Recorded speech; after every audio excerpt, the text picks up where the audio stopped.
오늘 본문은 우상의 무능함에 대해서 우리 하나님께서 풍자적으로 주시는 말씀입니다. 우상은 절대로 신이 아닙니다. 그래서 인생을 도울 힘도 없고요. 역사의 흐름에 대해 그 어떤 예견도 할 수 없는 무익한 것이 바로 우상입니다. 우상이 앞날을 예견하는 어떤 증거도 없죠. 그러므로 우상은 철저히 무능하며 헛된 것입니다. 오늘 말씀 22절부터 24절인데요. 장차 당할 일을 우리에게 진술하라. 또 이전 일이 어떠한 것도 알게 하라. 우리가 마음에 두고 그 결말을 알아보리라. 혹 앞으로 올 일을 듣게 하며 뒤에 올 일을 알게 하라. 그리하면 너희가 신들인 줄 우리가 알리라. 또 복을 내리든지 재난을 내리든지 하라. 우리가 함께 보고 놀라리라.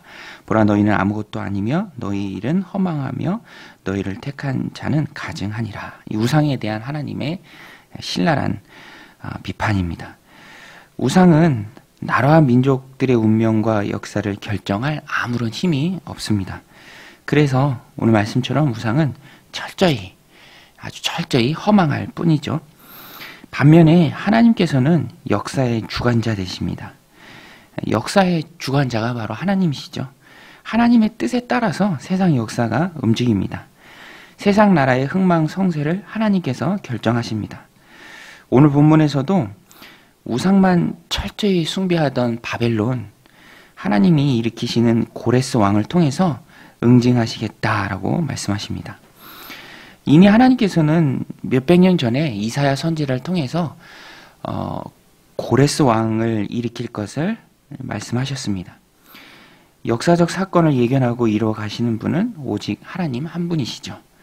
그러니까 고레스의 등장 훨씬 이전부터 그를 예견하신 하나님은 세상 역사를 주관하시는 질서를 만들어 가시는 하나님이십니다. 25절, 26절인데요. 내가 한 사람을 일으켜 북방에서 오게 하며 내 이름을 부르는 자를 해 돋는 곳에서 오게 하였나니 그가 이르러 고관들을 석회같이 토기장이가 진흙을 밟음 같이 하리니 누가 처음부터 이 일을 알게 하여 우리가 알았느냐? 누가 이전부터 알게 하여 우리가 옳다고 말하게 하였느냐? 알게 하는 자도 없고 들려주는 자도 없고 너희 말을 듣는 자도 없도다.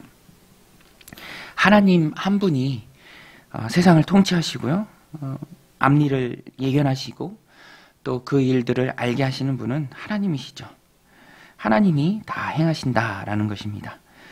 오늘 이 말씀을 우리 삶 가운데 적용할 수 있죠. 우상은 허망한 것이고 세상 역사를 주관하시는 분은 오로지 하나님이시다라는 이 말씀을 우리들 삶 가운데 적용하면 우상이 헛된 것임을 우리가 알고 전능하신 하나님만 신뢰하라라는 것입니다.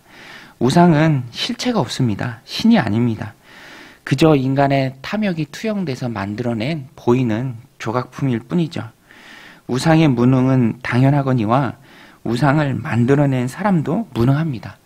사람이 무능하기에 자신의 무능함을 좀 덮어보려고 어떻게든지 좀 극복해 보려고 의미 없는 몸부림이 바로 우상을 만들어내는 것이죠. 사람은 지혜로 또 지식으로 부족하죠. 어떤 일을 해 나갈 때도 턱턱 막히는 것을 느낍니다. 대단한 것 같지만, 전문가 같지만 작은 어려움에 주저앉을 때가 많이 있는 것이 바로 사람입니다.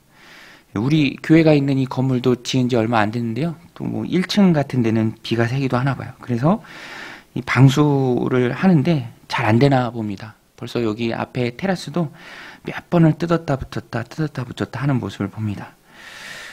그렇죠. 사람은 능력의 한계가 있습니다. 잘 알 것 같아도 한번 맡기기 시작하면 안 되죠.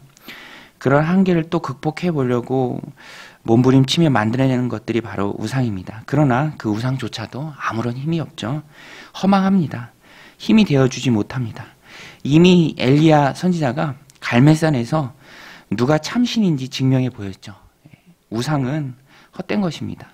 엘리야가 하나님께 기도했을 때 하나님께서 불로 응답해 주셨습니다. 흠뻑 젖은 나무를 순식간에 다 태워버리셨습니다.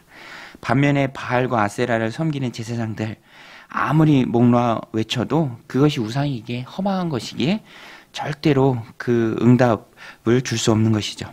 실체가 없기 때문입니다.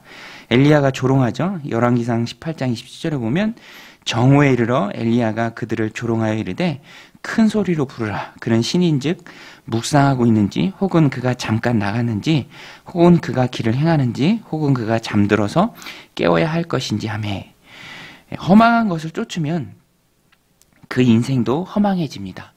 하나님 주신 소중한 인생을 허망한 것에 우리가 걸 수 없죠. 세상의 헛된 것에 우리의 머리를 조아릴 수 없습니다. 우리는 확실한 분을 붙들어야 합니다. 그 확실한 분은 바로 하나님이신 줄로 믿습니다. 그래서 우리는 날마다 믿음으로 하나님을 붙들고 하나님의 말씀을 붙들어야 합니다. 모든 우상을 부수고 전능하신 하나님을 붙들어야죠.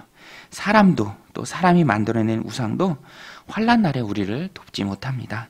환난 날에 우리를 도우실 수 있는 분은 오직 하나님밖에 없습니다. 시편 46편이죠.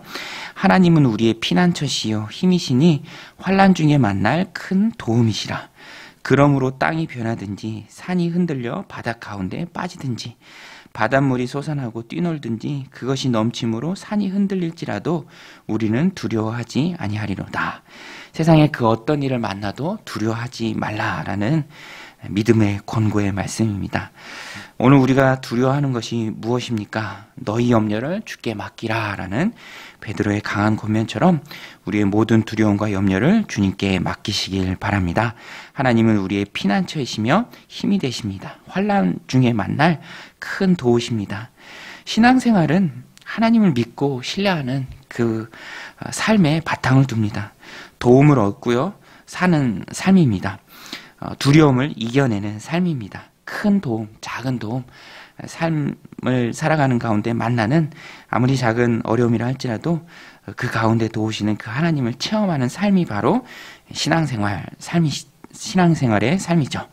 오늘도 이 약속의 말씀 붙들고 살아갈 때 하나님의 큰 도움을 경험하는 저런들의 삶이 되시기를 주님의 이름으로 간절히 축원드립니다. 우리 같이 말씀 붙들고 함께 기도할 때 하나님이 내 삶을 살아가는 가운데 만날 큰 도움이십니다.